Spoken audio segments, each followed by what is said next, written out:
দুনিয়াতে যে সমস্ত আমলের মাধ্যমে আল্লাহ তাআলার প্রিয় বান্দা হওয়া যায়, আল্লাহ তাআলা বলেন দুইটা আমলের মাধ্যমে তোমরা আমি আল্লাহ তাআলার বড় নৈকট্য হতে পারবা। একটা আমল কি জানোনি?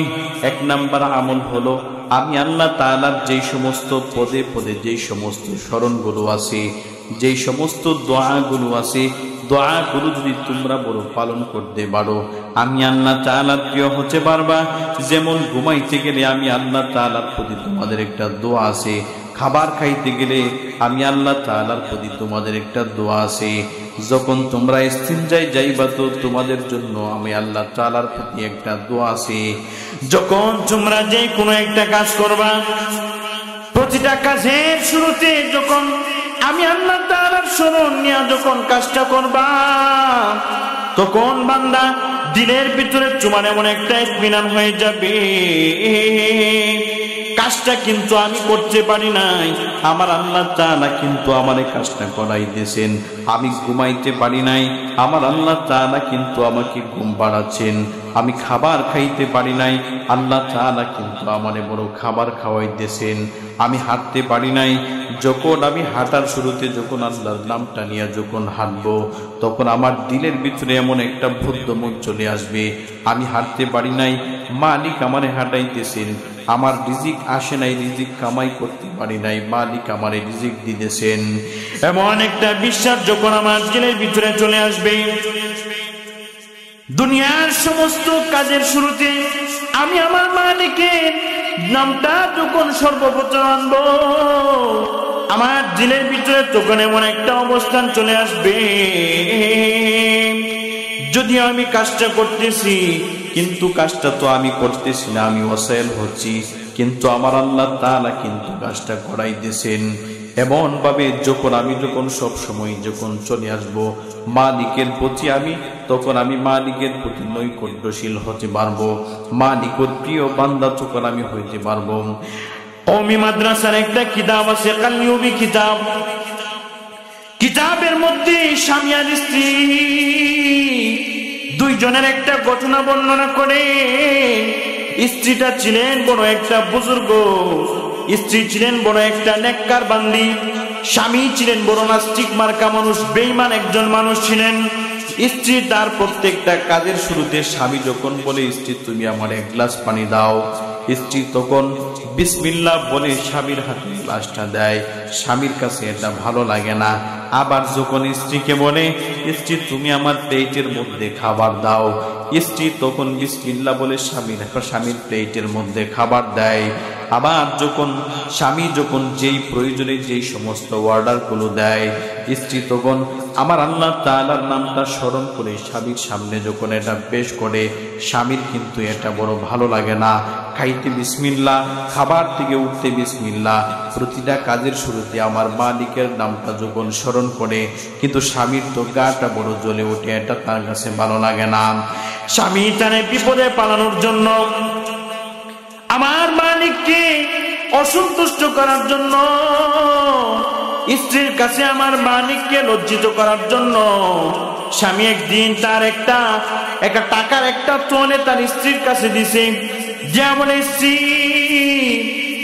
টাকার তোলেটা তোমার কাছে বড় যত্ন করে রেখে দাও। স্ত্রী যখন তার টাকার তোলেটা যখন যত্ন করে তার গোপন জায়গার মধ্যে যখন রাখলেন, স্বামী আবার পিছন থেকে তার টাকার তোলেটা কোথায় রাখে এটা বিচক্ষণ তার সঙ্গে দেখতেছেন। স্বামী তারে বিপদে ফেলানোর জন্য পিছন থেকে যখন দেখতেছেন, স্ত্রী তখন তার গোপন জায়গার মধ্যে রাখছে। ডাকার পরে স্ত্রী যাওয়ার পরে স্ত্রী যখন টাকাটা তার জায়গায় রেখে সে অন্য কাজে ব্যস্ত হয়ে গেলেন, স্বামী তখন তার অগোচরে টাকাটা অন্য কোথাও ট্রান্সফার করছে, অন্য কোথাও লুকিয়ে।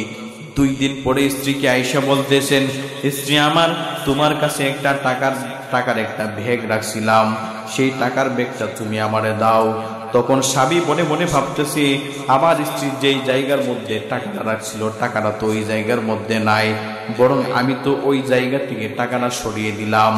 আমার স্ত্রী তখন স্বামীকে টাকাটা দেওয়ার জন্য যেই জায়গার মধ্যে টাকাটা রাখছিলেন ওই জায়গার মধ্যে যখন হাতটা দিতে যাবে আল্লাহ তাআলা তখন জিবরাইল আমিনকে পাঠান, হে জিবরাইল, আমার বান্দি যখন তার জায়গার মধ্যে যখন হাতটা দিবেন, আমার বান্দি যদি টাকাটা না পায়, বান্দিটা বড় কষ্ট পাবেন। আমার বান্দি প্রত্যেকটা কাজের শুরুতে আমারে স্মরণ করে, অতএব আমার বান্দি হাতটা ওই জায়গার মধ্যে রাখার পূর্বে টাকাটা অন্য কোথাও যে ওটাকে ট্রান্সফার করা হয়েছে ওখান থেকে তুমি সেই জায়গার মধ্যে গিয়ে তুমি টাকাটা গিয়ে রেখে আসো। তখন সেই স্ত্রী যখন টাকার ব্যাগটা নেওয়ার জন্য যখন হাতটা বাড়ালেন, মুহূর্তের মধ্যে আমার আল্লাহ তাআলার নামটা যখন স্মরণ করে যখন হাতটা দিছে, দেওয়ার মুহূর্তের মধ্যে তার হাতের মধ্যে ব্যাগটা চলে আসছে।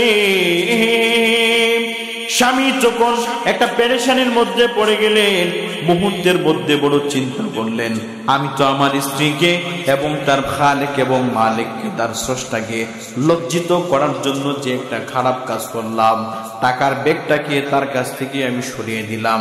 কিন্তু এখন কি হলো, টাকাটা যেই জায়গার মধ্যে রাখলো ওখানেই পেয়ে গেলেন। তার মানে কেমন, আমার আল্লাহ তাআলার নামটা যদি স্মরণ করে যদি কোনো বান্দা সব সময় প্রত্যেকটা কাজ করতে পারে, তাহলে বান্দা আমি মালিকের সঙ্গে তার নৈকট্যশীল বান্দা হওয়া যায়, মালিকের প্রিয় বান্দা হওয়া যায়। আজকে তো আমরা মালিকের প্রিয় বান্দা হবার পারি নাই, মালিকের নামটা স্মরণ করবার পারি নাই, প্রত্যেকটা কাজের শুরুতে মালিকের নামটা স্মরণ করবার পারি নাই।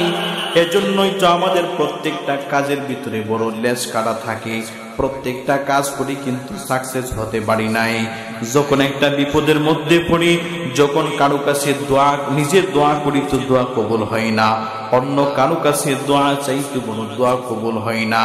কারণ মালিকের সঙ্গে আমার আপনার সম্পর্কটা বড় গাঢ় করতে পারি নাই, মালিকের সঙ্গে সম্পর্কটা বড় দৃঢ় এবং পথই করতে পারি নাই, এজন্য বড় মালিকের প্রিয় হবার পারি নাই। মুফাসসিরিনে কেরাম বলেন, যদি বান্দারা তোমরা যদি মালিকের সাথে মালিকের প্রিয় বান্দা হবার চাও, বেশি বেশি প্রত্যেকটা কাজের শুরুতে মালিকের নামটা বড় স্মরণ করবা।